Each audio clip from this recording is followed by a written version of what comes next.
Chapter 291 to 295. Judy put the phone back into her bag. Seeing that she was angry, she asked, "What's wrong?" "It's fine.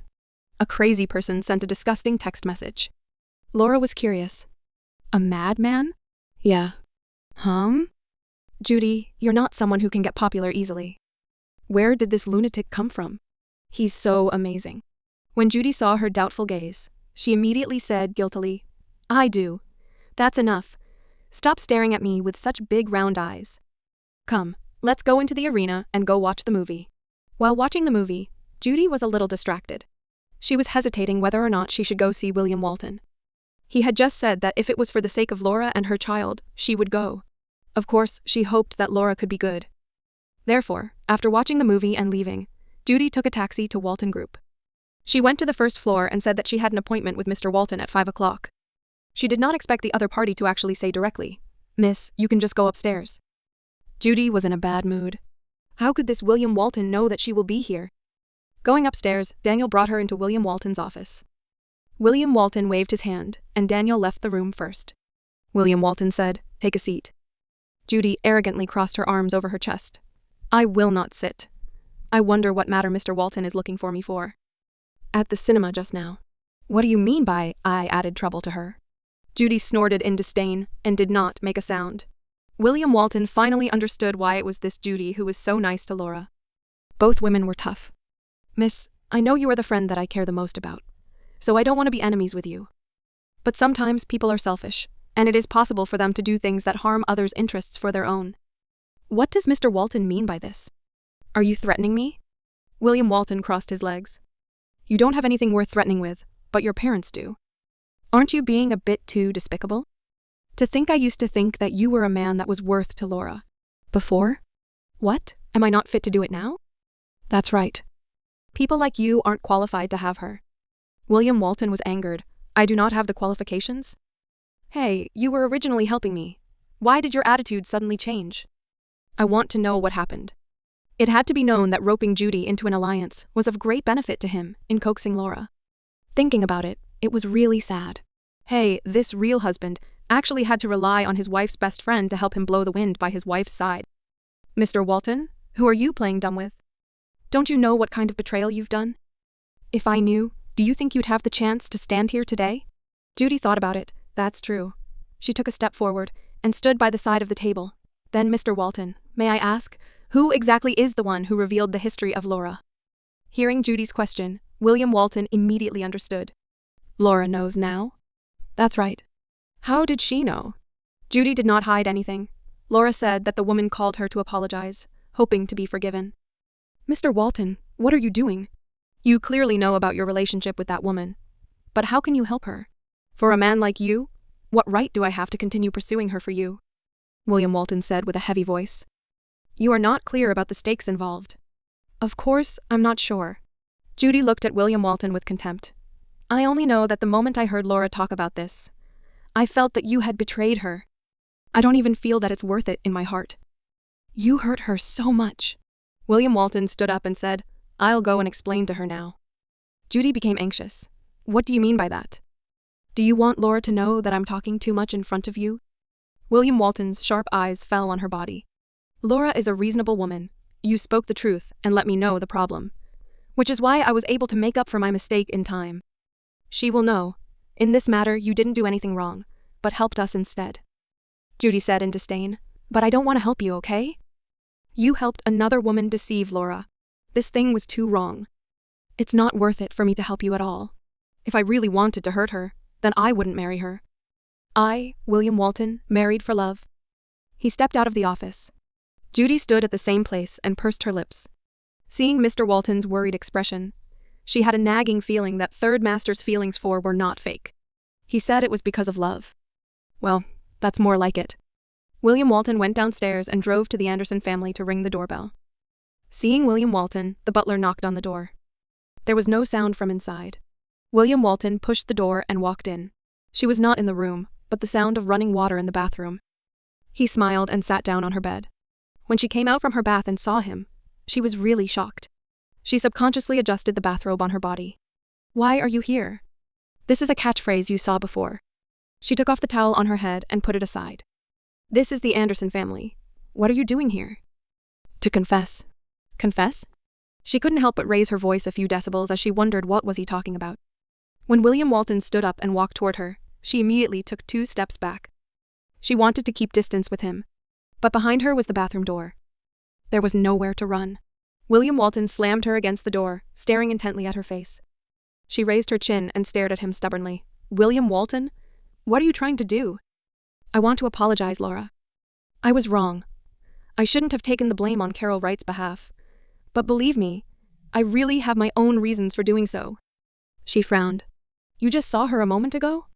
William Walton nodded. Are you threatening her? How are you so sure that she didn't tell me? Because I know her. William Walton tapped the tip of her nose.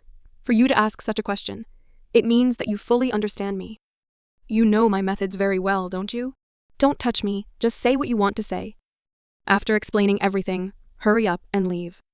I don't want to see a member of Walton family in our Anderson family. William Walton pinched her chin, an ambiguous look in his eyes. Laura, don't be angry, Looking at his gentle eyes, she lowered her eyes and reminded herself that she couldn't be fooled, couldn't be bewitched. She raised her eyes and looked at him again. What exactly do you want to say? I was also annoyed when I knew that she had exposed your identity. And I scolded her, and my idea was that if you knew about it, she would be resentful, and she would think she had done something good for us and felt aggrieved. After that, it's Jack who hates you for her sake, and I'm hostile to Jack in order to protect you. Of course, I don't care about how Jack treats you, as long as I insist on being with you. A war between me and Jack is inevitable. I just don't want you to make the war between Jack and me was caused by this matter. I don't want you to blame yourself. Instead of messing things up, it's better for you to hate me alone, William Walton said as he raised his hand to caress her face. She tried to avoid it, but it was to no avail. Laura, all of our emotions need to be vented. When vented, some things can be resolved quickly, but if kept in the dark, it will become a dead knot. I'm willing to take the blame because I don't want a second person to see your weakness. You're my wife, and no matter what you've experienced before, I only hope that after knowing me, your life will go smoothly. She bit her lips, her eyes misty. Why are you so self-righteous? Do I think so? That's right. Not only are you self-righteous, you're also eloquent. Let me ask you, if this matter wasn't done by Carol Wright, would you still be blamed? You won't. It's just because it was Carol Wright who did it that you found an excuse to take responsibility for her. Don't say I am jealous. I'm angry. I hate it. It's all because of unwillingness. I told you about my wound, but you held up the salt, fiercely pouring it onto my wound. I don't understand. Why should I pinch my weakness to test your sincerity? What test? Sincerity? I've already known her for a long time. I've said that before. Her hand rested on her heart. Do you believe that? I've said it from the beginning. I never wanted to become a Anderson family. You clearly know how much I reject this matter, and even know that I might hate you if you took the blame for it. But you still did it. You keep saying that you understand me and hope that my life is a smooth path. But tell me, who is the one that stepped on my bottom line? Why do you wish for me to be happy? And why are you standing by my side and talking about protecting me?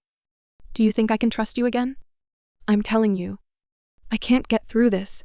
Since you chose to take the blame, then you are the person I hate the most, because you turned me into the person that I hate the most. William Walton, you cannot be too greedy. If he were to be a hero in front of her, then please do not come and be a good husband to me. I do not need you. Hearing her words, William Walton regretted it. If he had known earlier, he would have stood by her side and criticized Carol Wright together with her, much better than he was now. She pushed him away. Is this all you want to say? After you're done, you can leave, right? I'm very tired right now and I want to rest. William Walton sighed. I never thought that this matter would bring you such great harm.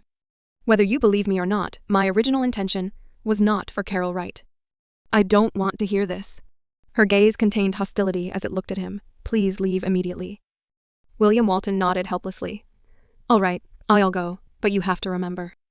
Right now, there's really only you in my heart, and I'm still waiting for you. So don't hate me for too long, okay? She turned and faced the wall, refusing to look at him again. He had no choice but to leave. Outside the room, the butler looked at him worriedly. Mr. Walton, take good care of her. I'll go back first. Butler agreed. Seeing that William Walton walked down with heavy steps, the butler quickly followed him. Lord Third, can I have a word with you? Come out. All right. The two of them walked out of the Anderson mansion, one in front of the other. Arriving at the door, William Walton looked at him. Did you hear what we just said? Butler nodded his head. Yes, that's why I wanted to come out to advise Mr. Walton. William Walton asked. You also think that there's a problem with my method? Mr. Walton, facing feelings, everyone is a novice. You have your own considerations, and Mrs. Walton also has her own difficulties. Actually, there is no right or wrong in this matter. It is only because of love that led to such misunderstandings. Love? William Walton thought for a moment. Right now, I am truly taken aback by this girl. When I was doing this, I was not considering Carol Wright's position. Mr. Walton, the love I said is mutual. You love Miss Walton very much, but Mrs. Walton loves you very much too. Women who fall in love are actually quite simple. Their only hope is she could be the only one in your heart. Miss Walton knows about your past with Second Madam, and the matter this time is related to Second Madam, which is why Ms. Walton is exceptionally sensitive. If this matter wasn't leaked out by the Second Madam, or if you told her the truth from the start, perhaps the course of events might have changed, but it might not necessarily have gone in a good direction. As for feelings, how could they not be tested? I only hope that Mr. Walton can be at ease and not be too worried. Actually, everything Mrs. Walton has said today is filled with anger. Hearing this consolation, William Walton felt that it was a great pity. Butler, you seem to have become more and more adept at persuading people. The reason why I said that is because I am very confident that Miss Walton truly loves you. Miss Walton has something that I am not allowed to tell you.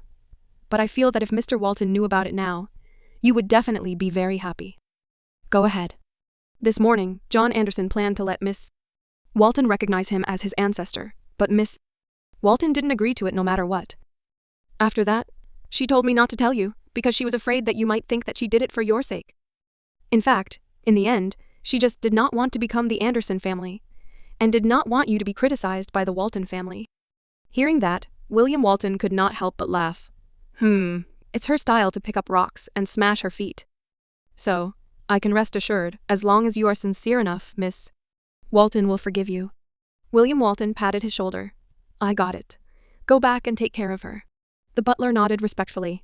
Mr. Walton, just pretend that you don't know what I told you just now. After all, the Miss Walton requires me to keep it a secret. William Walton agreed. Only then did Butler return to the villa. William Walton took out his mobile, and his face instantly turned cold. He found Carol Wright's number and called her. Carol Wright quickly picked up the phone. Her voice was as cheerful as ever. William, are you busy? Why would you have the time to call me? Carol Wright, didn't I tell you not to try to find any more? Why do you have to talk so much? Carol Wright was startled for a moment. Are you talking about the matter of me calling Miss Green a few days ago? After I said goodbye, didn't you already settle down? Why did you call me after so many days to scold me? Or, is there a problem? I told you not to talk too much, but you decided to call her on your own once again. Carol Wright, are you afraid that others won't know that you have an affair with me? Hearing that, Carol Wright felt wronged. I didn't mean it that way. Enough. I don't want to hear any of your explanations. I only know that as a person, you shouldn't be too selfish. You hurt her. William, why do you say that about me? Why don't you listen to what I have to say? Carol Wright said sorrowfully, on the other day, after I heard you say those words, I felt that I was really selfish. I clearly did wrong, but I still wanted you to help me take the blame for this. And when I thought about how Miss Green was so concerned about this, I was afraid that if you took the blame for me, Miss Green would become enemies with you. I was afraid that I would affect your relationship, so I called Miss Green. Last time, without anyone's permission, you self-righteously revealed her life history. As I said, before you do anything, you first need to discuss it with the person involved. But you, in the blink of an eye, without my consent, turned me into a bad guy. William Walton. This time, Carol Wright's voice was filled with anger. But before waiting for William Walton to speak, Carol Wright started crying. I'm helping you. How can you say that about me? Don't you think that what you're doing is going too far? I'm being excessive? You don't even think about how much you've gone overboard. Did you say something about me? Otherwise, why would you say that to me like that? Every time I show you my good intentions, you will misunderstand me. You won't like me, so no matter what I say or do, you will feel that it is wrong. You really disappoint me, William Walton said coldly. You better always be disappointed in me, and never meddle in my life with yourself again. I don't want to be entangled with you for the rest of my life. From now on, you don't need to tell me anymore, because this has nothing to do with me." After he finished speaking, he directly hung up the phone. Carol Wright immediately restrained her sorrowful emotions and threw her phone to the side. Watching the second female lead being naughty towards the first female lead, her lips curled up into an evil smile. Even if William Walton was angry, what could he do to her? As long as she bit herself to death out of goodwill, even the heavens couldn't do anything to her. If he wanted to distance himself from her, he could forget about it for the rest of his life. Laura was a little too impatient. The road ahead was still long. "We'll see." Just as William Walton was about to get on the car, Betty Anderson's car stopped in front of him. Betty Anderson got off the car and looked at him with a face full of smiles. "Mr. Walton, it's such a coincidence that I actually bumped into you in front of my house." William Walton did not even look at her as he opened the car door and prepared to get in. Seeing that, Betty Anderson immediately said, "There is something about Laura that I want to tell you." Speaking of Laura, William Walton leaned on the door and looked at her, then said coldly, "You don't have to tell me anything about her." "But she will not take the initiative to tell you about this," Betty Anderson said as she took a few steps forward. "Mr. Walton, you must not know that the man whom Laura loves in her heart isn't you, right?" Hearing that, William Walton's face turned black, but Betty Anderson was not someone who knew how to read people's eyes. "She has a relationship with my big brother." "Shut up," William Walton scolded, scaring Betty Anderson. However, thinking about it, when a man was cheated, it would be weird if he wasn't angry. "It's true. That day, I heard them talking to each other on the roof of my house." William Walton took a step forward and fiercely pinched her shoulder and shouted in pain, "Ugh, that hurts. If you dare to say another word of her, I will destroy your face." Betty Anderson immediately raised her hand to cover her face as she looked at William Walton in fear. "If you dare to slander my wife in front of others again, I'll let you know what it means by disaster comes from the mouth." He pushed her to the ground. Betty Anderson was in pain, but she did not dare resist. She could only watch as William Walton got on the car and drove off. She clenched her fists, got up, and went home. When she arrived at the second floor, there was no one by her door. She pushed it open without thinking and rushed into her room. Laura was in a bad mood and was sitting on the edge of the bed in a daze. Hearing the deafening sound of the door opening, she turned around and looked at her coldly. "Don't you know to knock when you enter someone else's room? This is my home." "Is that so? Looks like I really have to accept John Anderson's suggestion this morning. I have to properly recognize my ancestors and become the genuine second young miss of the Anderson family." "You dare," Betty Anderson said as she walked over to her, thinking about how she had just been pushed to the ground by William Walton and how she was extremely furious in his heart. "Laura, you slut. Let me tell you, I will make the matter of you and Nick Anderson public. I will make you like a mouse who has to cross the street, and from now on, the only thing you can do is to be talked about by the people of the world." She smiled coldly and said, "Try it." "You think I don't dare?" She got up and slowly paced around the room for a bit, before she turned her head to look at her. "If you dare, then go and slander your own brother. Do you know how to run a company? John Anderson is already unable to save the Anderson family. If you have even destroyed Nick Anderson, then you really must think about where you should go and beg for money.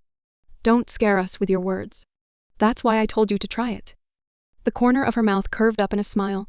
"As long as you dare to bear the consequences like this. Now, get out of here right now. I don't want to see you." Betty Anderson felt weak at the bottom of her heart. She was bullied by William Walton at the entrance. And now here, again, she was being stepped on by. She was the young miss of the Anderson family. How could she bear this kind of anger?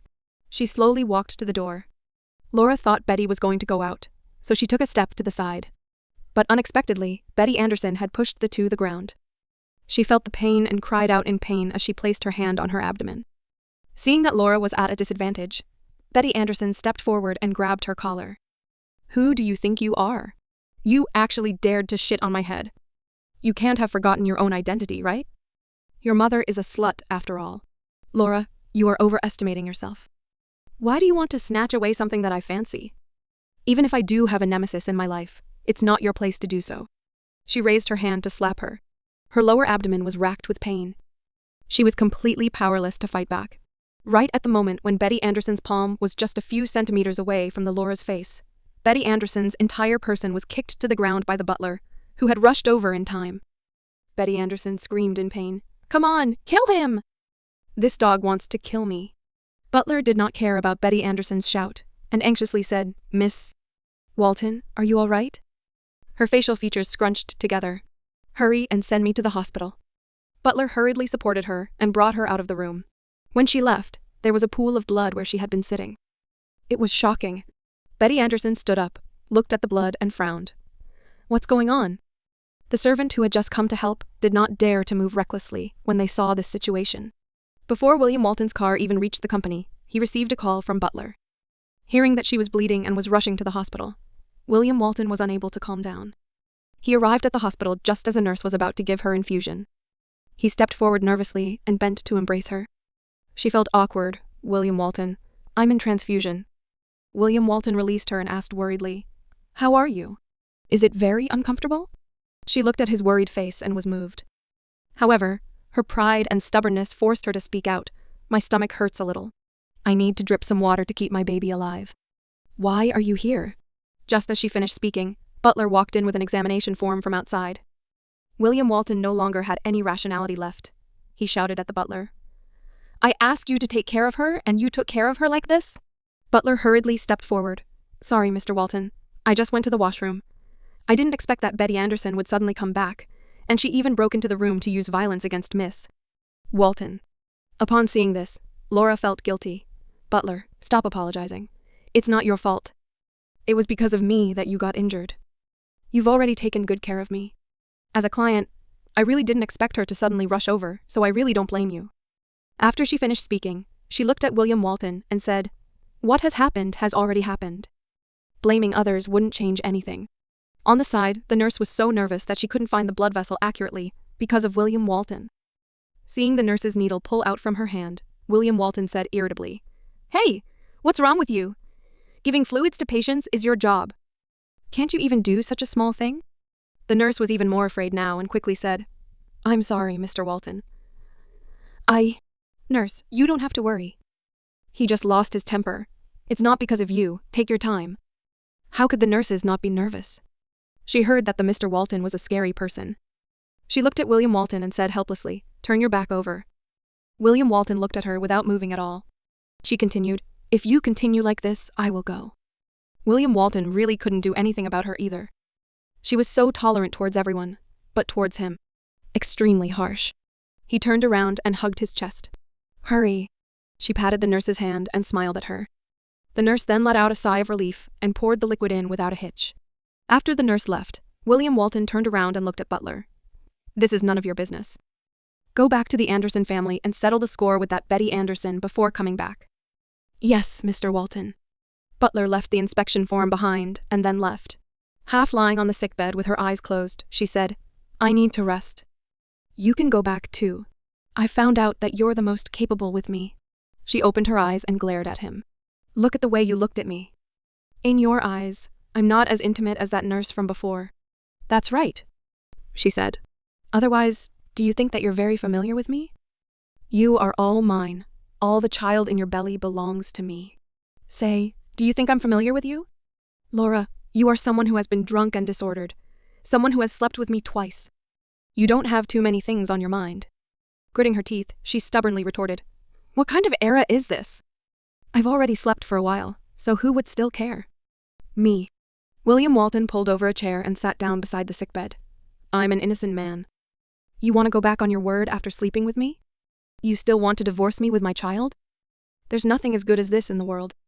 I've already told you, if you want to leave me, there's no way you can do it. I'm too lazy to argue with you." She rolled over, her back to him. William Walton smiled charmingly, as long as she did not chase him away and did not give him face. He did not plan to care about it. He pulled her blanket over her and sat behind her. With a gentle voice he said, "Do you know how worried I was when I rushed to the hospital? Fortunately, you are fine." Her gaze shifted slightly backwards. Although she could not see him, she could imagine his current expression. "Don't worry, since Betty Anderson dared to hurt you, I will definitely not let this matter go. I will definitely make her pay." Seeing her not saying a word, William Walton asked, "Are you asleep?" She shook her head. "No. You really don't have anything you want to tell me?" "Nope." William Walton patted her shoulder. "Then you should rest for a while. I will always be here to accompany you." She closed her eyes.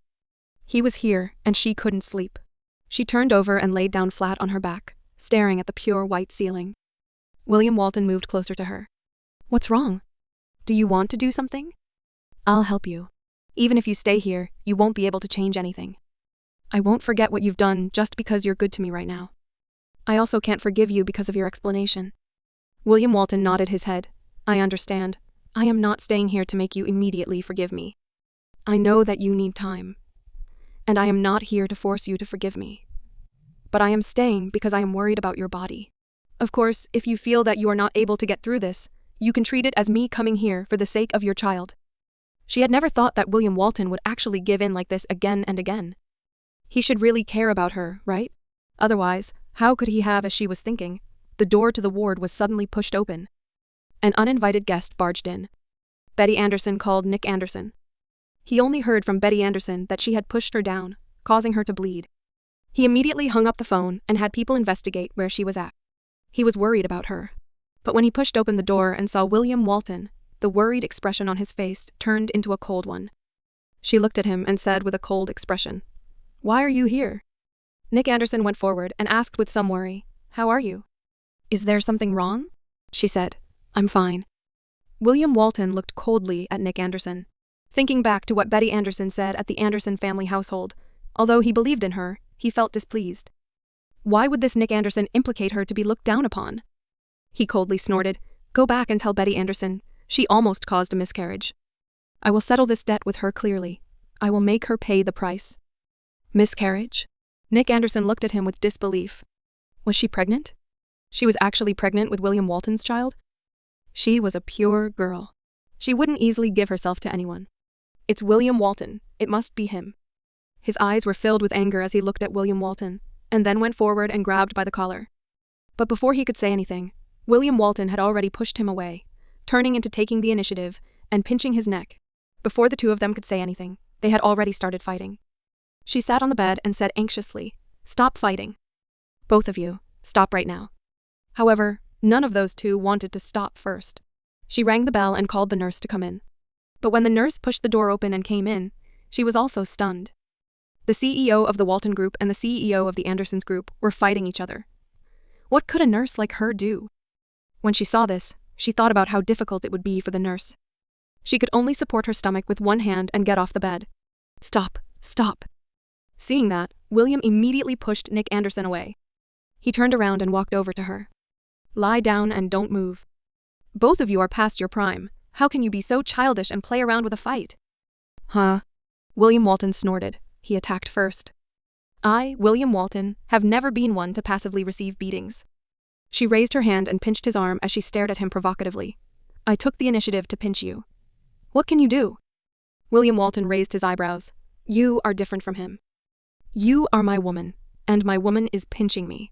Is there any difference between that and I pinch myself?" These words caused her to feel embarrassed all of a sudden. After all, she had exerted quite some strength when she pinched him just now. She looked at Nick Anderson. "What are you doing here?" Nick Anderson then walked forward. "I heard that you were hospitalized, and I was a bit worried." I'm fine. Thank you for visiting me. You can go back now." Nick Anderson did not move, and she said, "Could it be that you want to stay here and fight with my lover?" "The one who injured me was not my lover, but your sister Betty Anderson." Hearing the word lover, William Walton sat down beside the sickbed proudly. 2. In front of outsiders, she knew who she should support. Seeing that Nick Anderson still had no intention to leave, she spoke to the nurse. "Miss Nurse, I have to trouble you to send Mr. Anderson to the elevator. Thank you." The nurse walked forward awkwardly. "Mr. Anderson, this way please." Nick Anderson took a deep breath, glanced at her, and turned to leave. That's right, he wasn't even her brother now. What right did he have to interfere in her matters? But he really didn't expect that she would be so cold towards him. After Nick Anderson left, William Walton turned around and looked at her and smiled. "It looks like I'm much more important than Nick Anderson." She frowned. "What did that mean?" William Walton said again. "We are all here, but you chased him away. You're the one with thicker skin than him. You won't forget that you've chased after me, right?" William Walton was not angry either, as he raised his eyebrows proudly. "You should say that I am stubborn and that I know what I want. It's precisely because of this that I can't let go of the fact that you've helped others deceive me." He clearly knew what she wanted, but he chose to help Carol Wright while concealing it from her. No matter how she thought about it, she couldn't understand it. William Walton said, "The reason why I took on this responsibility was really not to help anyone else take the blame. You know, I've already worked hard to use your words to move me, but I can't, because I don't want to deceive myself." She raised her gaze to look at him, her face filled with seriousness. "I remember what I told you before. I have a very bad sense of security. The shadow that my original family left on me was too big. I had never experienced fatherly love before, and from a young age. I have watched those people happily humiliated my mother. In fact, it was even me. I saw my mother die, from unhappy to depressed, after being hurt by a man. To me, a man is an existence that needs to maintain distance and vigilance. I won't let anyone near me easily, whether it's the Avery Harris from back then or you from later on. You all understand me, but you simply don't understand what kind of battle and resistance I have experienced in my heart before I mustered the courage to take that step. Obtaining my trust is very difficult, but destroying my trust is as easy as flipping my palm. You might think that I'm being unreasonable, but this is me. The fear in my heart, the inferiority, the helplessness. None of you will understand. Do you believe me if I say I understand?"